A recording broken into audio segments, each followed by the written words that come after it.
Bonjour, bienvenue dans la série sur les échecs. Alors, on va examiner maintenant une petite étude qui illustre de façon vraiment merveilleuse le concept d'opposition simple. Cette position, on voit que elle est un peu plus riche que ce qu'on a vu jusqu'ici. On a deux pions blancs et deux pions noirs. Mais on se ramène très vite au cas un seul pion avec les problèmes d'opposition que nous connaissons. C'est une étude évidemment beaucoup plus riche parce que il y a plus de pièces, plus de possibilités. Et cette position est théoriquement nulle. Encore faut-il que les blancs arrivent à jouer de manière précise pour annuler cette partie. Donc le premier coup, roi C2, de toute façon, est un peu forcé. C'est un peu obligatoire pour à la fois empêcher ce pion-là d'arriver à promotion, puisqu'on voit qu'il est déjà presque arrivé, et pour protéger son pion A4. Ainsi, sur roi A5, roi B3. Et ici, un coup particulièrement vicieux, c'est pion A2. Parce que, en effet, ce coup a pour but de prendre l'opposition. Ainsi, après, roi prend A4, alors, roi prend A2, pardon, alors les rois prennent le pion A4, et on voit déjà ici que les noirs ont l'opposition, ce n'est pas bon, roi B2, roi B4, roi C2, roi prend C4, et c'est terminé. Les noirs précèdent leur pion, ils ont l'opposition, ils sont assurés de gagner. Donc, revenons à la position initiale.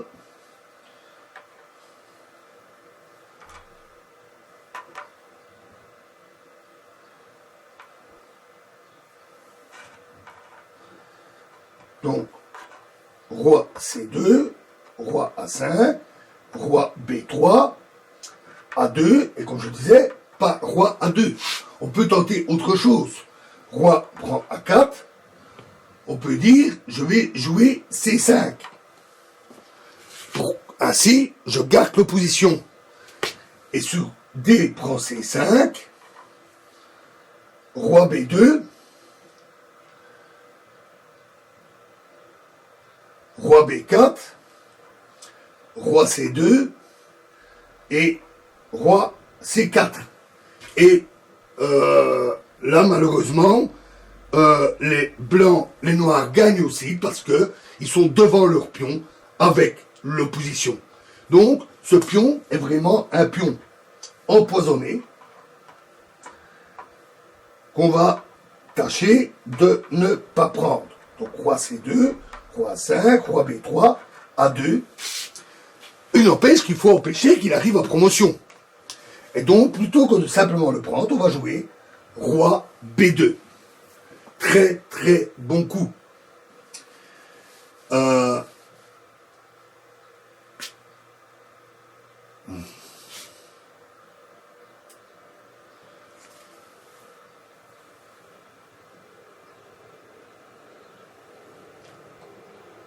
Et donc,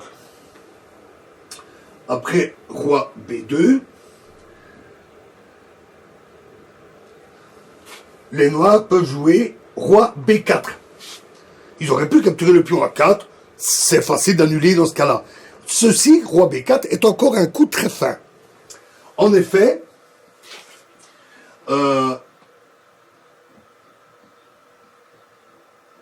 si les blancs veulent jouer A5, on dit, oh, mais je vais en profiter, je lance mon pion en avant, à ce moment-là, roi prend A5, roi prend A2,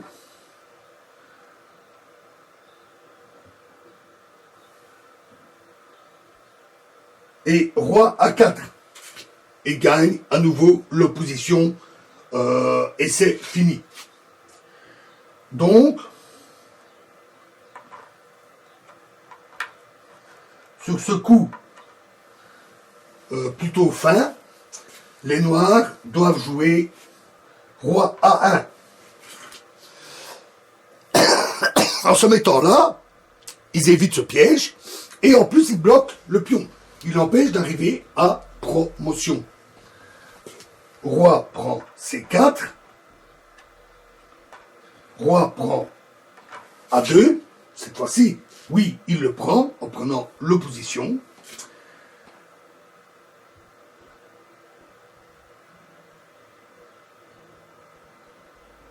Roi B4, roi B2, roi prend A4, roi C2, il prend l'opposition diagonale et se rapproche du pion. Pardon, roi C3, pas roi C2, il déborde le roi. Roi B5, il faut absolument revenir. Roi D4, roi C5, roi C6, pardon, et roi C4. Les blancs ont l'opposition et D5 échec.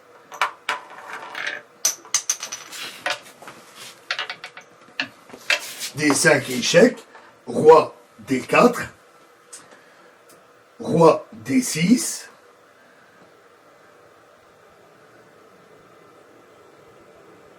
roi D3, roi C5, par exemple E5, roi E3, etc.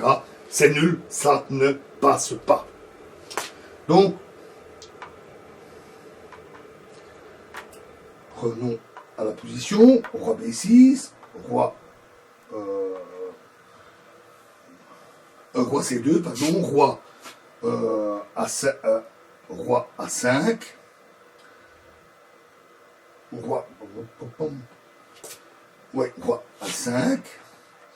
roi B3, A2, pardon, excusez-moi, je vais aller plus vite que le tram. Donc,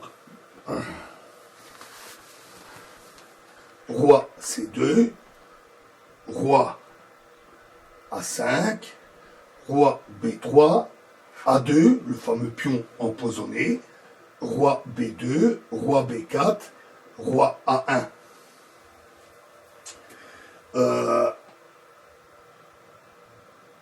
Et donc, lui, il peut aussi tenter de prendre l'autre pion, au lieu de capturer roi C4 comme nous venons de le voir, il peut jouer roi prend A4.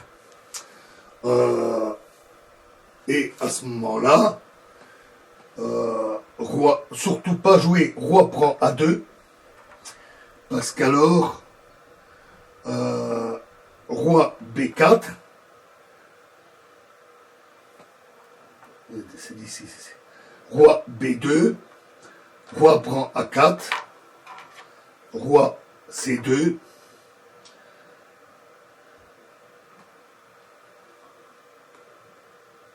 oui, excusez-moi, je suis complètement à côté de la plaque. Donc, roi prend A4, et après ce coup qui ne marche pas non plus, il faut surtout pas jouer roi prend A2, parce que sinon, roi B4,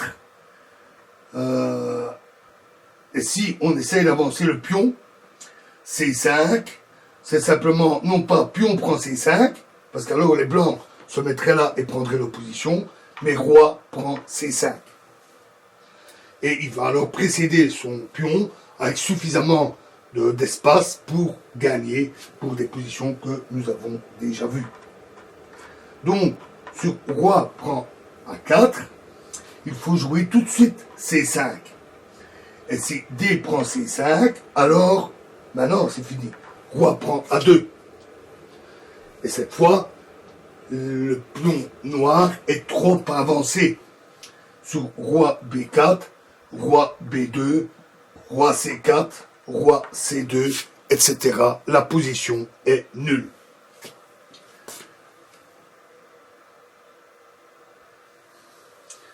Alors, voyons encore un point illustratif.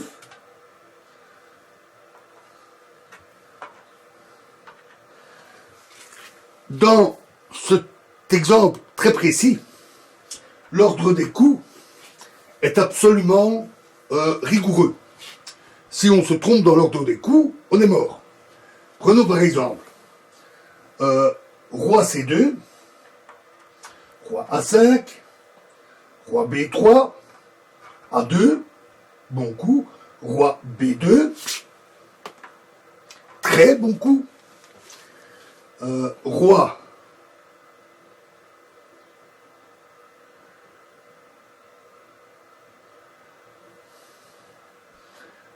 A4, et ici, quand j'ai dit, il faut jouer roi A1. Parce que si on se trompe, il me manque un coup.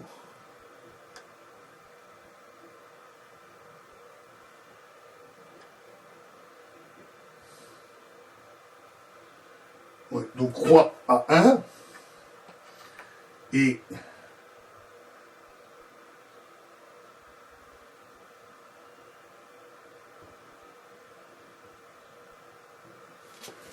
excusez-moi.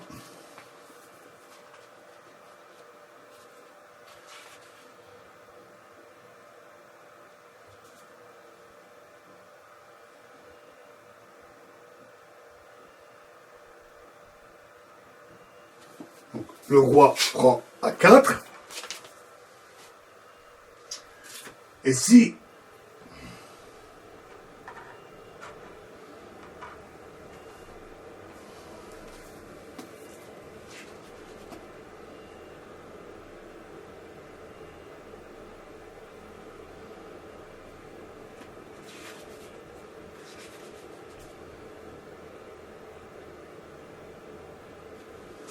donc 3 rois en B2,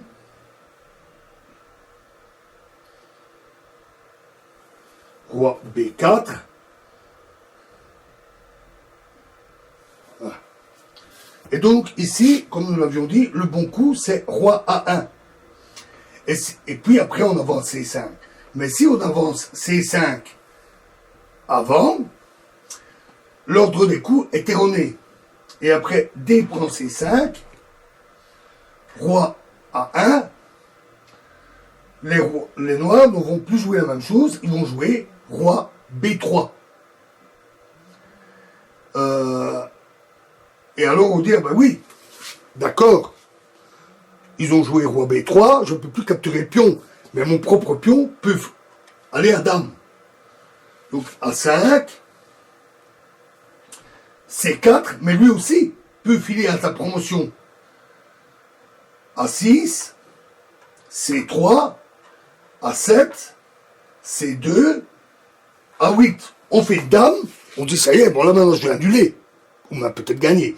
En tout cas, au moins annuler. Mais non, parce qu'alors le pion là, il devient une tour ou une dame, et c'est échec et mat. Donc l'ordre des coups doit être très précis. Alors cette étude, il y a encore d'autres coups. Par exemple au départ, après, je vais vous montrer l'exemple sans le jouer entièrement.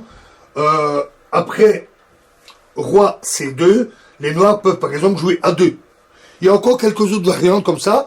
Je vous incite à voir ce que ça donne. Les blancs peuvent toujours annuler, mais les coups doivent toujours être très précis. Cette étude, qui est due à un grand théoricien qui s'appelle des finales, qui s'appelle Grigoriev, est un véritable précis d'horlogerie et un véritable précis de délicatesse. Et elle montre